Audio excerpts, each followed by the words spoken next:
Le titre de ce livre, Racheté pour l'éternité, peut-on perdre notre salut? Il est écrit par le bien-aimé frère Jacob. Nous sommes présentement à la partie 8 de ce livre. Je répète, nous sommes à la partie 8 de ce livre, chapitre 3 de cette partie 8. Chapitre 3 de cette partie 8. Au cours d'une telle recherche, nous ne devons jamais utiliser des passages que nous ne comprenons pas entièrement pour rejeter un autre passage qui ne permet pas d'hésitation. C'est pourquoi nous ne pouvons que recommander vivement d'examiner sérieusement la Bible en main, ce qui a été présenté ci-dessus. Beaucoup de difficultés viennent du fait que le salut a une portée très large.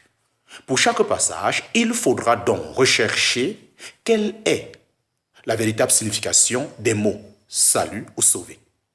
La parole considère trois aspects. 1. Du salut. Petit a, le salut initial de l'âme. Petit 2, salut éternel obtenu à la nouvelle naissance. Petit b, le salut journalier. Petit 3, c'est-à-dire les délivrances divines journalières au milieu des difficultés dans le chemin vers le but céleste. Petit c, le salut final en gloire, c'est-à-dire l'entrée dans la gloire à la venue de Christ. Le croyant a l'assurance, dès le moment de sa nouvelle naissance, qu'il est déjà sauvé pour l'éternité et qu'il sera sauvé entièrement jusqu'à l'achèvement, selon l'expression l'épître aux Hébreux, c'est-à-dire jusqu'à l'entrée dans la gloire avec Jésus. Ce qu'il lui donne cette assurance, c'est qu'il est contestablement soutenu par l'intervention toute puissance de Christ exerçant la sacrificature pour nous auprès de Dieu. Nous recevons ainsi chaque jour le secours dont notre faiblesse a besoin. En dehors de ces trois aspects présentés ci-après, la plupart des passages de l'Écriture présentent le salut comme l'œuvre de Dieu en délivrance, soit pour Israël, dans la plupart des versets de l'Ancien Testament, soit pour tous les hommes par l'œuvre de Christ à la croix, déjà dans l'Ancien Testament, en parenthèse Ésaïe 49, verset 6 cité en Actes 13, 47, mais aussi dans la plupart des passages du Nouveau Testament, par exemple les passages de Romains chapitre 1, verset 16 et chapitre 11, verset 11 et Hébreux chapitre 2, verset 3 et chapitre 10 englobe les trois aspects donnés ci-dessus. Chapitre 3, petit 1, chapitre 3, petit 1. L'homme n'est-il pas libre? Chapitre 3, petit 1. L'homme n'est-il pas libre? On affirme que la volonté de l'homme est libre. Il ne serait sauvé que tant qu'il se consacre aux choses de Dieu. Un croyant pourrait décider par un acte de sa volonté de renier Jésus-Christ, ce qui rendrait l'élection inopérante. Ne serait-il pas alors à nouveau perdu?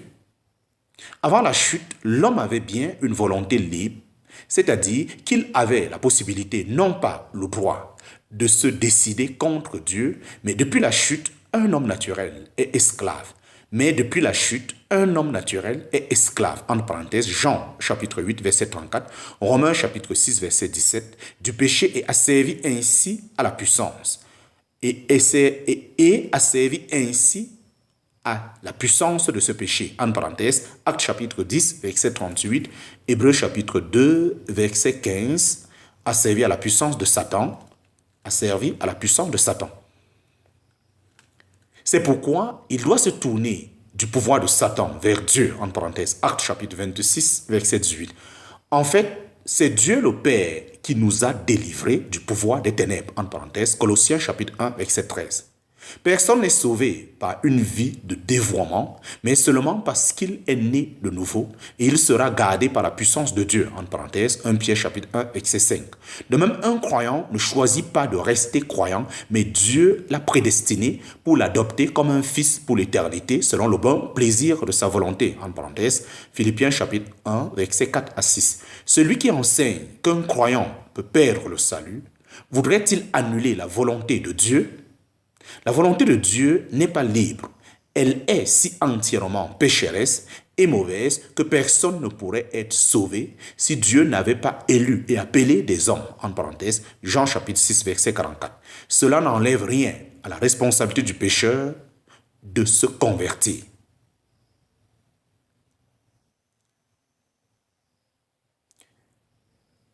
Chapitre 3, petit 2, chapitre 3, petit 2, sauvé sous condition, sauvé sous condition. Regardons d'abord les passages qui semblent donner une condition au maintien du salut. Chapitre 3, petit 2, sous 1. Et si quelqu'un ne persévère pas? Et si quelqu'un ne persévère pas? Celui qui persévérera jusqu'à la fin, celui-là sera sauvé. En parenthèse, Matthieu chapitre 24, verset 13. Si vous persévérez dans ma parole, vous êtes vraiment mes disciples. En parenthèse, Jean chapitre 8, verset 31. De ces passages, on conclut que si quelqu'un ne persévère pas ou ne demeure pas dans la parole du Seigneur, il va à la perdition. Cette conclusion est correcte, mais nous allons voir qu'elle ne concerne pas la perdition éternelle de l'âme. Dans le premier passage, il s'agit des croyants de la période qui suivra l'enlèvement de l'Église juste avant que le Seigneur n'établisse son règne de justice et de paix. Il y aura alors des persécutions effroyables qui feront fléchir beaucoup de fidèles. Seuls ceux qui persévéreront jusqu'à la fin seront sauvés dans le sens où ils accueilleront le Seigneur et entreront dans son royaume. Le verset qui suit confirme cette explication car il y est question de l'évangile du royaume et non de l'évangile de la grâce qui nous concerne actuellement. Ainsi, ce passage ne concerne pas directement le croyant du temps de l'Église, bien qu'il comporte une exhortation à la persévérance valable pour tous les temps. Amen et Amen. Dans le deuxième passage, il est question d'être disciple du Seigneur. Le mot disciple signifie simplement élevé. Le mot disciple signifie simplement élevé, celui qui écoute l'enseignement. Un vrai disciple est celui qui met en pratique l'enseignement en y persévérant. Écouter un enseignement ou le mettre en pratique sont deux choses bien différentes. En parenthèse, Jacques chapitre 1, verset 22. Il n'est pas question ici du salut qui consiste à être justifié devant Dieu par la simple foi en l'œuvre de Christ. Ce passage est à rapprocher du verset « Nul qui a mis la main à la charrue, et qui regarde en arrière n'est propre pour le royaume de Dieu. » En parenthèse, Luc chapitre 9, verset 62. Mettre la main à la charrue est un bon départ. Cependant, celui qui se retourne et met pères et mères au-dessus du Seigneur montre que son cœur n'est pas avec le Seigneur. Dans le livre de Ruth, Orpa avait bien commencé. Cependant, lorsqu'elle se trouva en face du choix décisif, elle laissa Israël et le Dieu d'Israël et choisit Moab. En parenthèse, Ruth chapitre 1, verset 14 à 15. De même, la femme de Lot sortit de Sodome, mais se retourna pour regarder et resta en arrière. Son cœur demeurait encore à Sodome, même si ses pieds en étaient déjà sortis. Elle a finalement désobéi au message du salut et fut perdue. En parenthèse, Genèse chapitre 19, verset 26. L'une et l'autre ont perdu leur vie sur la terre. Nous ne pouvons savoir ce qu'il en est du salut éternel de leur âme, bien que le fait de ne pas persévérer dans la foi laisse penser qu'elle ne possède pas la vie de Dieu.